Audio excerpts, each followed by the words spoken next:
nakoniec to zobrali mlátili. Chcete tým povedať, že ten pravý udavec ešte stále behá po svete? Tým hajzlom by som to nikdy nepovedal ako prvý.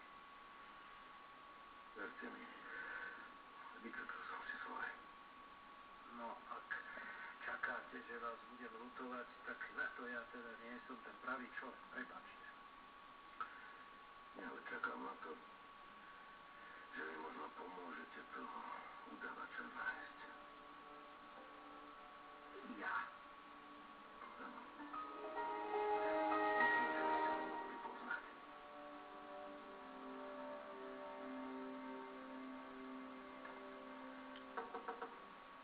Ďalej. Ivan, máš tu návštevu? Nemám čas. Keby som bol tebou, tak si ho nájdem. Keby som ho máčil, tak mu hneď pozriem na zmrzlinu. Poď. No, už vám povediem. Dobrý deň. Prišli ste za mnou? Ja Ivan Balinský.